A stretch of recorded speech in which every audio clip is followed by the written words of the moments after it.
It is May, and usually this time of the year it starts to be sunny and feels like summer, but this year we're just getting rain and more rain and more rain.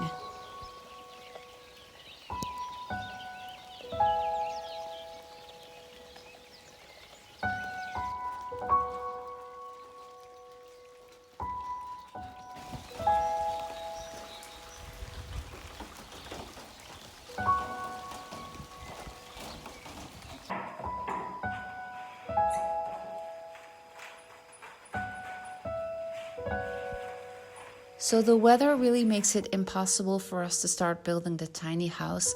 All of the wood just can't be out in the rain for days in a row. So we're spending our time indoors working on a few final bits and pieces to finish the Brocante shop.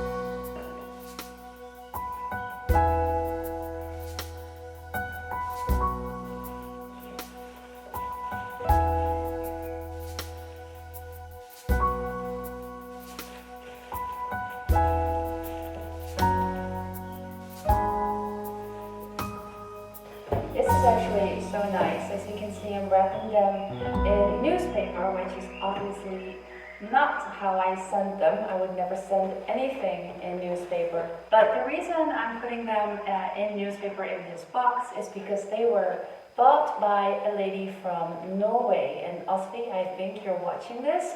So I'm going to store them in the back, and then when you come, because she said she wanted to come pick them up, which would be a good reason to travel to France as soon as we can all travel again.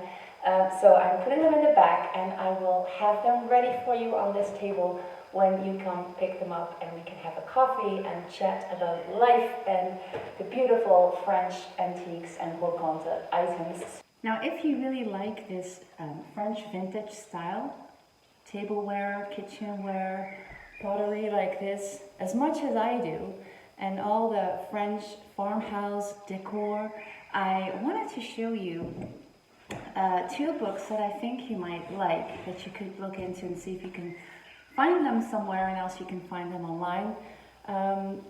This one by Hans, I don't even know how to pronounce this, Blomqvist, I think. It's called The Natural Home. It's one of his earlier books, and then this is the one that is more recent, Inspired by Nature, and it's about this style. Actually, some of the items in here I think are a bit too rustic or a bit too worn, to use the correct word for it. And I particularly like the first one, which is this one, because he shows all kinds of items, like really the typical items that you would find on flea markets, especially here in France. And he gives all kinds of ideas and shows interiors. For example, this, I really like this. On how to put them in your home, and really what I believe, what I like most is the less is more. So Brocante can be, I think, a bunch of old junk, or it can be a whole lot of beauty. It really depends for me, and I think it's very personal, so it depends for me on how it's put together and how it's put in a room. So you could just put them like a couple of items, and just mix and match things, and just put them really like in a spot where there's not much else, so they really stand out. Or you can make like this real, you know, the old paintings, and sort of make it like a painting, and that is by putting everything together in a very organized way. Like it looks like you just put a bunch of stuff together, but then when you closely look at it, it's really organized. And I personally, I don't like it when it's too cluttered, honestly. I was trying to find that image for you. Just give me a minute, then I can show you what I mean by that. What I mean is this kind of things. You just get a small wooden, like a small wooden thing, a small wooden box. So interesting, I can't find the words. For example, I'm getting it from the shop. Hold on, coming back to you. You just get a small wooden box like this that you could put on the side, like so, and then just fill it with all kinds of items that you like. And it would be a box like this actually, and you could put all kinds of stuff in that you like. And of course I'm not going to be able to finish this, but and then you could sit it on a side table or even on your kitchen countertop. And I think that is the kind of things that he inspires you to do. Now I've lost it again. This is a nice spread of it. And it's just you're collecting all kinds of things that you like, or maybe some item that was in your family or someone gave to you that you really treasure. But let me know what you like, because I know there are so many different styles, and I always like to learn from other people and see how they're taking something and putting it, using it in such a way that it becomes something else. Like when I decorated this thing, it's just an IKEA piece of furniture, because we didn't have time to create something, because my husband would be able to create a beautiful one, a wooden one that we could paint white.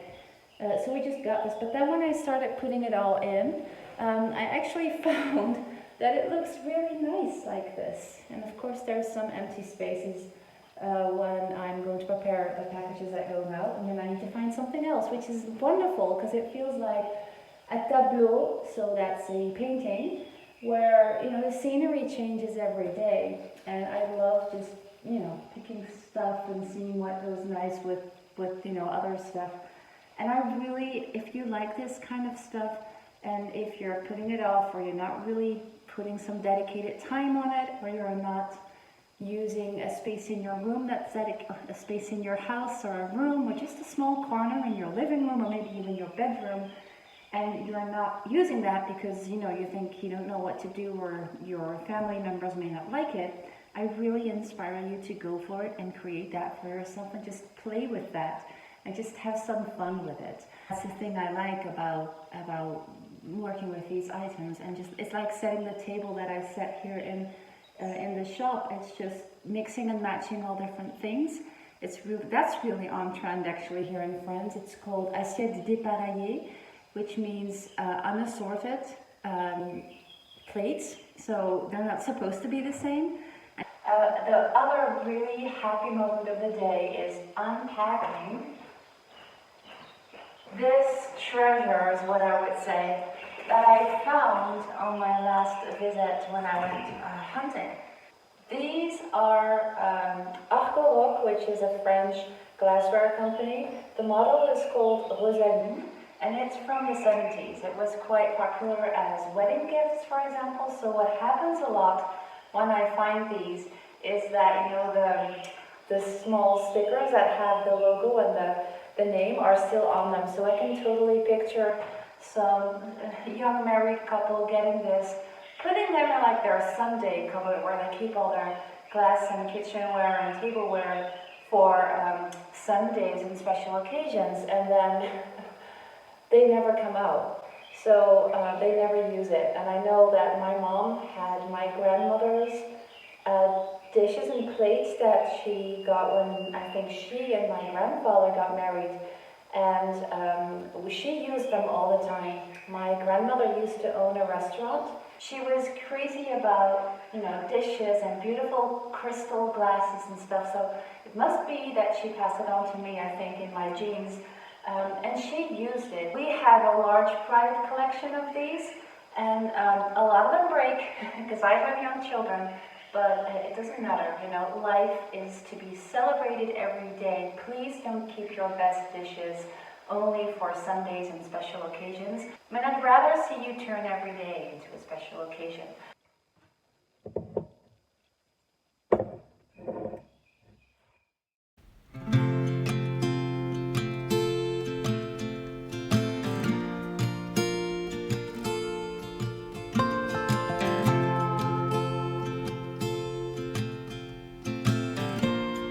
The sun came out this morning and I figured I would take you with me to one of the places where I go to find my Brocante items for my shop. And you know, sometimes you just have these days and you go there and you find so many nice things, but I have to be honest, there are many days where I go there and it's just nothing. It's just a bunch of old junk that nobody wants, and that can be really frustrating. So I'm just giving you an idea for what that looks like. I thought you might like that.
Olav and I were both working in the shop today because the electricity here wasn't finished. So he's put in the plug sockets, which always makes me think of sock puppets.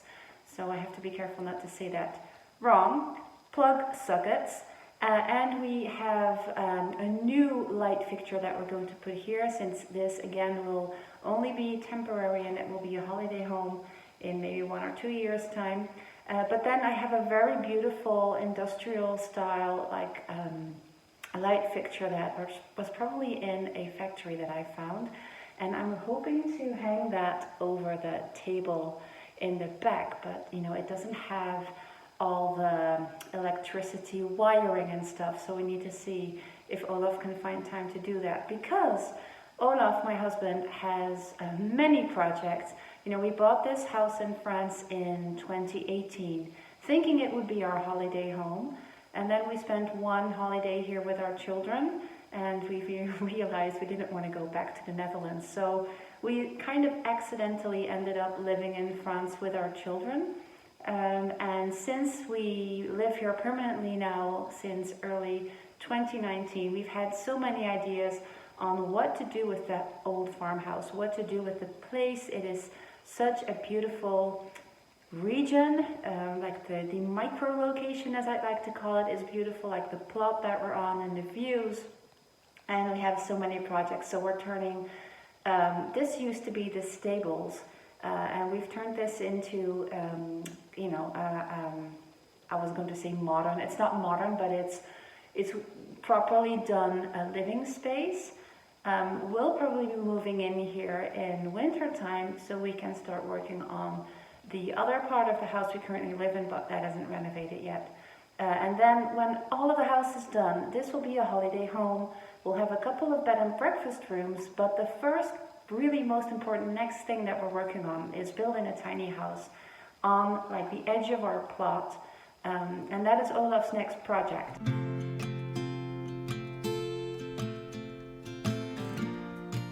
And I just wanted to show you where the tiny house will be. So it will be on this plot with this view. Honestly, I cannot wait for this project to come to life. I've already picked the paint colors and I found furniture, but we have to wait until the weather gets better. I can't wait to show you what this will look like, but that will have to be for the coming videos.